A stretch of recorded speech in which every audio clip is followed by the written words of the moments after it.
Hello ladies, how are you doing? Good to see you all. Actually, you just get to see me. Sorry I wasn't able to be there for the Mother's Day brunch. I did want to participate in the talk about South Africa. So I'm giving you a little blog from me out here in this adventure that I'm taking currently. South Africa was an extreme, awesome experience for me. I went not knowing, what we were going to encounter, what we were going to do, what I was supposed to wear, and I came back with this experience that affected me deeply. I had a newfound sense of purpose, of understanding of what's really important in life, and it was just an awesome experience. I was blessed to be able to go with Jennifer and Barb Nelson and Denise Vossen. We had awesome experiences with individuals who accepted us into their home and their lives and treated us like we were their own family. And I've never been to a place where I felt as accepted as I was in South Africa. It was almost unexplainable, really, how hospitable these people were to you. Everywhere we went, they sang to us, they fed us, they cared for us, and we had to be careful not to, ask for anything, because no matter what we wanted, they would do or give or, anything that they could to make our experience great. But the thing that made our experience great was just who they were, and that's the most important lesson that I think I learned from being in South Africa, is that it doesn't matter what you have, what you give, what you buy.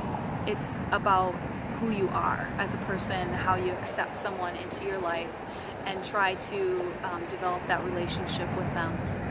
And that's kind of what my life is about now, is developing relationships with people that means something, that means more than just a quick card or a quick gift, but to really be in relationship with them and teach them and show them how God is working in your life and how that reflects into what you want to show them and teach them and be with them about. I'll tell you a couple quick stories about South Africa.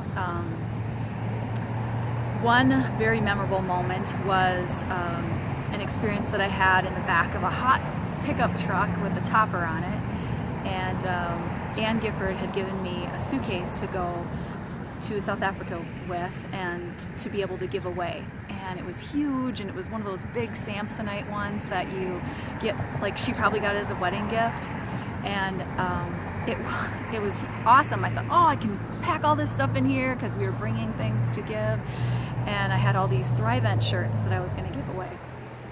And so I packed them in there, and I thought it was great, until I realized that there's no wheels on this luggage. So I had been dragging it with me for like the first whole week, and I knew that we'd be going to this orphanage. And so I was kind of saving it in my head for that, so that I could give all these shirts out. And so I'm in the back of the truck, and I'm counting heads, and I'm like, I just got to go. I just got to do this, because in Africa, everything is just kind of fluid. You never know when you're going to be coming or going, and so you just have to take advantage of the time that you have. So I'm kind of sorting through the shirts, and I'm putting them all, in sizes, and I'm telling the guys, okay, line them up, line the kids up, bring them over. And I had already been talking with some of the kids, and I kind of was like, well, hang out a little bit, because I got something for you. And so they're all lined up, and there's a lot of kids.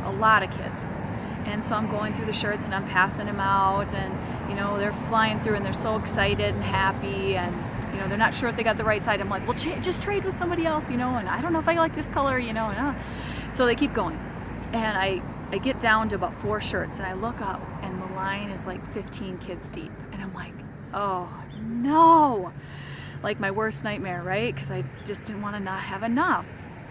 And so I holler out, and I'm like, Jennifer, and she's like, check the maroon bag. So we pull out the other bag that she had, and I open it up, and there's like 20 shirts in there. I'm like, perfect.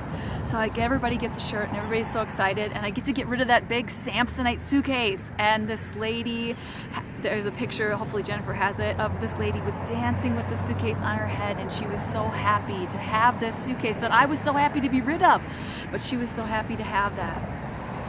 And later that night, and after we went home, it's been just an adventure of this roller coaster, up and down in motions, with, seeing these great highlights and then seeing this great, devastation of the things that they don't have. And I just kind of broke down and talked about it with Jennifer, and we just, I said, I feel like I just can give them enough. And she, said something very poignant, that it never would be enough. And the thing about it is that, we as women especially don't feel like we're enough, and we can never give enough or give out enough.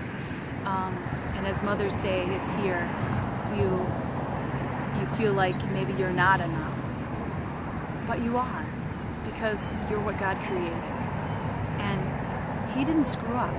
He made awesome things. He made us, each of us, very different, with different skill sets and different abilities. But that's what I learned in that moment, and processing through that, is that, those people in South Africa, they had enough, because they had three things that is the most important thing. They had their faith in God, number one. They had a relationship with each other, and they had a relationship with themselves. And when you have that, when you have those three things, you have everything. One other quick story I'll share with you, and then I'll let you go on about and let Jennifer tell her story. I met a gentleman, a young kid, probably in his 20s, and I was cold. In South Africa, I'm thinking, a couple sweatshirts, that'll be good enough. And we had to walk to a place to eat. And he was a student that had been displaced at the time because they had to shut the school down because of financial reasons, and so he was on a break, but he didn't know how long it was going to be. So he was staying with a pastor's family that was staying right by us, that spent a lot of time with us and took us all to these places. And so he said, you have my coat. And I'm like, okay, thank you. I'm thinking I'm just gonna bring it back the next night, And so I bring it back the next night, and he's there, and I was like, I brought your coat back, and he's like, oh, no, I can't get that back. I gave that to you. And I'm like, what do you mean you gave it to me? And he's like, no, I gave it to you. It's yours. And I'm like, wow, that's really nice, And then as the week goes on, I realize that was his only coat. His only coat. And this kid who's like maybe 26 years old, going to school, not knowing, if he's going to be able to be a pastor or not, because he doesn't know if he can finish school, and he doesn't know how long he's going to be able to stay where he's staying, and he doesn't even know if he can afford another coat. Gives me his only coat. A white American who, probably in his mind could afford anything they wanted, and really, how many coats do I have? Way too many, let me tell you, way too many. It's hard to understand how giving and loving people can be, some people that don't have. So I just want to share with you some of those experiences that I had, so they make an impact on you. Hopefully they will. It's great being with you, even though I couldn't be there. I love you all, I miss you all. Don't be afraid to give up your coat. There's always something else that's going to be more important, and you'll get something else out of it. Happy Mother's Day, everyone. Take care. Bye.